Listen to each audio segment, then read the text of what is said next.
Vairo kolonėlės guoliai būna štai tokie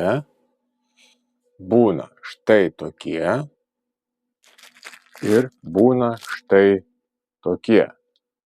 Zero stack vadinasi, kaukštelis įsipresuoja į rėmo vidų, bet viduj turi tokį uždarą guolį, kartais vadinasi kasetiniais, kartais uždarais, skirtingos kokybės. Tai o šitie parodyti pradžioje irgi yra zero stack, tai yra įsipresuoja į rėmą, bet ne išorinis kaukštelis, išorinį toj parodysiu. Ir guoliukai štai tokie. Guoliavietė gaunasi čia viduj.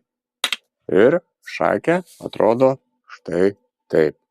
Guoliavietė ant šitos vietos sukasi tie guoliukai su tuo separatorium, pasaitėliu, laikikliu. Ir štai dar turiu čia vieną pavyzdį, yra external cup. Tai irgi įsipresuoja į rėmą, guoliavietės viduj, bet yra išorinis guolis ir būna taipogi kelių tipų. Tai įsideda tiesiai toksai su pasaitėliu arba uždaras guolis, tokie brangesni. O šitas, kurį aš jums rodžiau, dedasi tiesiai į rėmą ir šakė gulasi guoliavietė tiesiai į šakę. Kartais šakės karboninės tos guoliavietės iš vis jokios neturi, guolis tiesiai ant šakės ant karbono, arba jeigu tai yra suspension fork, amortizuojanti, tai yra atskira tokia detalė, crown race vadinasi, ir ant jos tada gulasi tiesiai šitas guolis. Geriausia sistema tikriausiai, išskyrus tuos atvejus, kada mes pažeidžiam rėmą, ten neprižiūrim, surūdyja, ypač plieniniai rėmai.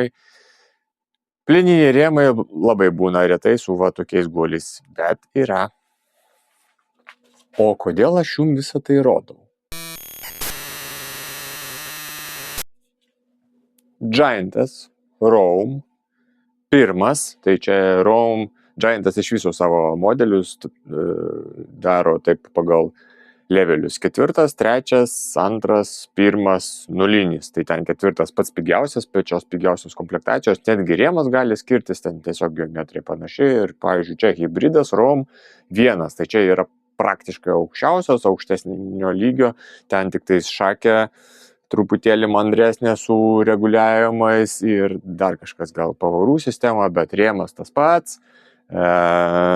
Komponuoti ta pati, geometrija ta pati, ten balnelis tas pats, net vairas tas pats, stabdžiai mandresni. Tai zero stack, pusiau integruoti jie, kitaip. Ir šitie briedai tik tais šitam dviračiui ir yra sukurti ir yra ne visai standartinio standarto. Dažniausiai koks 90% dviračių naudoja štai tokį guolį, vieno dydžio, neatsimenu, matuojasi coliais. Ir štai šitie du, kurie išlupti iš šio Gianto, buvo surdyję, jau pagyveno kurį laiką ultragarsinį vonelį, kad bent biškį atsigautų, nes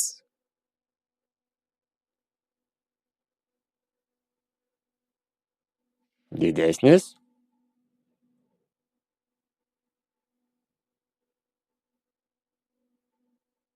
Mažesnis. Ir kad būtų linksmiau, paimtum tiesiog šratukus naujus čia sudėtum. Ne, dar ir šratukai kito dydžio.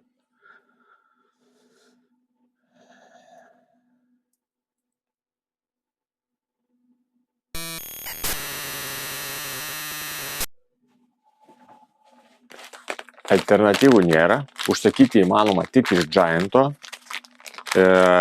Katalogą Gianto atsidarius irgi ten tamsus miškas, nežinau, ten turi ieškoti pagal rėmą, tai iš vis neranda. Nebent dileris turi atskirą tokį katalogą, pagal kurį gali užsakyti tas detalės. Aš su dileriu gal aš nenoriu bendrauti su dileriu, arba, pavyzdžiui, mano šaly to dilerio nėra, arba dar kas nors.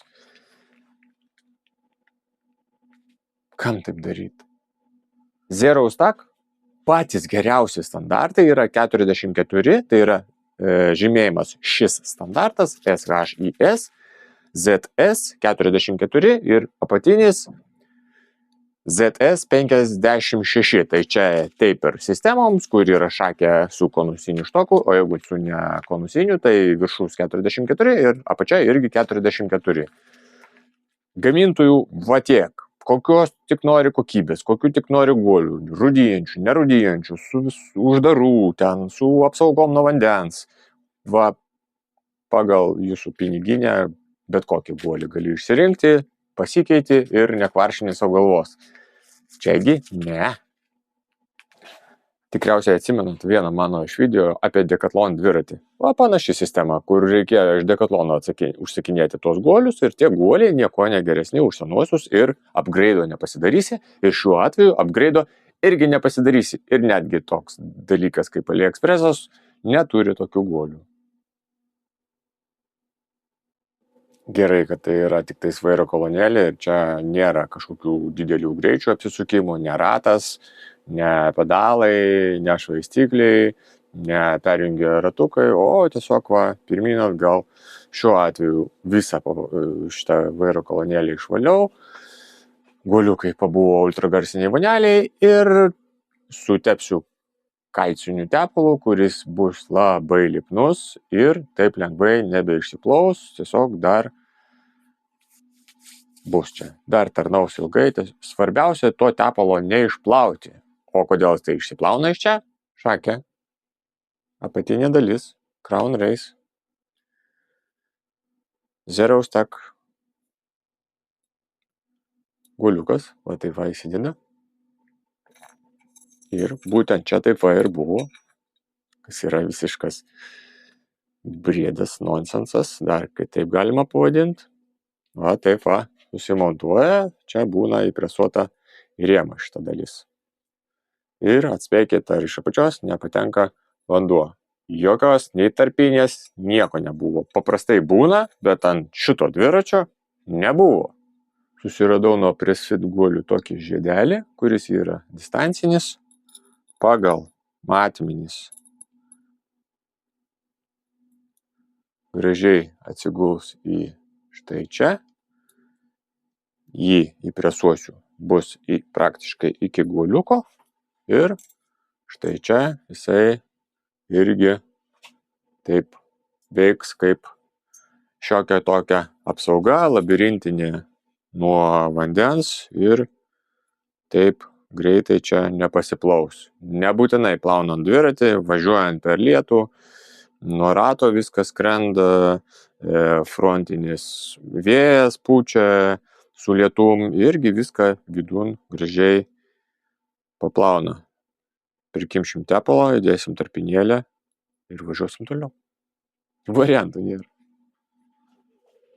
Dar juokingas dalykas yra šita šakė.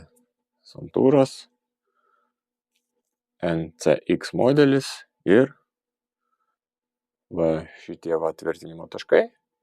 Čia, čia, čia ir čia yra, kaip jūs spėjat, kiaurai pragręžti į šakės vidų ir kai šakiai ten atsiranda kažkokių ten vandens, dar kas nors, arba suskystėja tepalas, tai va pradeda mum pro čia bėgti, pro čia.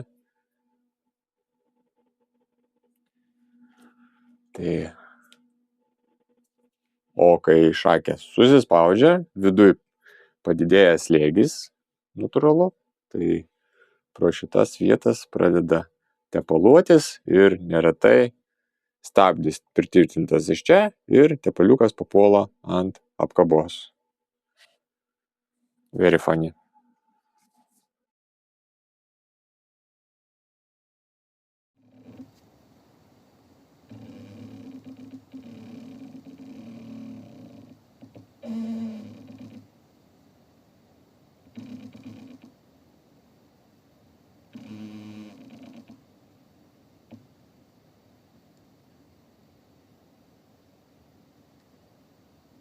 Apačioje būna ta plastikinė tokia tarpinėlė, kuri apsaugo nuo vandens, bet būtent šiuo atveju ten yra tarpas visai mažiukas ir tos galbūt plastikinės tarpinėlės čia jokios ir nebuvo, nežinau, kodėl toks sprendimas.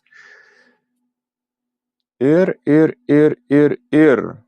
galima būtų atspausdinti, bet ten vietos va realiai tiek, tai ten 2 mm spausdinta tokia, kiek ten 50 mm kažkur tai gaunasi toks žiedas spausdintas, tai nelabai laikytų, va realiai nelaikytų, todėl buvo ieškoma kitokia tarpinėlė ir būtent ten iš kitokio plastiko. SRAM BB Pressfit Dub, man atrodo, čia panaudota buvo. Kodėl aš čia apie tai išvis pasakoju? Va, mano svečias kažkada atvažiavo, neturėdamas šito dviračio, paklausė manęs, kokį galima dviratį nusipirkti, pasidomėjau, ten dar čia prieš kelis metus, gal prieš 2, neatsimenu jau, kokį galima nusipirkti ir esu matęs, čiupinėjęs, va būtent šitos Giantus, sakau, komponuotė gera, va 2.10, bet kuriems gyvenimo atvejams užteks, priekiniais amortizatorius, taip, nėra labai kažkoks tai super duper, bet bent jau yra orinis, gali prisipūsti pagal save, kietesnį, minkštesnį pasidaryti, geometrija, gražus,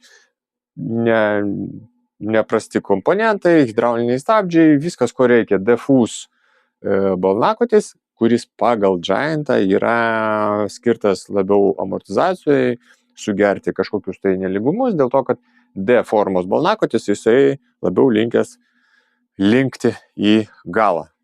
Ir va dabar jūs man pasakykit, aš patariau žmogui pirkti šitą dviratį ir su tokiu va bairiu.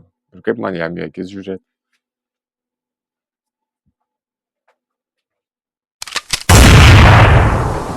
Todėl aš ir nežinau, kokio dviračių reikia, ką jums pirkti. Visi gamintojai turi kažkokių va tokių kliurkų. Nežinau, ne vieno kol kas, kuris neturėtų kažkokių tokių kliurkų. Ir kai aš kažką parekomenduoju, tada kažkaip tai kažkokiu būdu atsakomybė jau ant manęs būna. Ir man darosi nepatogu. Bendraukit su pardavėjais, jie žino, ką parduoda, arba nežino, dažniausiai nežino. Bet tai jau bus pardavėjų reikalas, o aš tik tais mechanikas. Aš va pasiemu, išardau, tada pamatau. Visų modelių iš vis nežinau, labai daug gamintojų dabar yra, dar daugiau negu buvo ten prieš 10 metį. Keisti sprendimai, keistos panaudotos detalės ir kiekvieno aš nesuardęs. Ir netgi toks dalykas kaip elementariai Giantas, kuris yra paplitęs, kuris yra vienas iš didžiausių gamintojų pasaulyje, va pasiėmė daryti. Jau darydamas prisiminiau, kad toks atvejis yra buvęs kažkada, bet tikrai nesitiki, kad ta vairo kolonėlė palikta tokia pati po 5 metų kitam modelyje. Tai va. Šiandien tiek. Iki kito karto.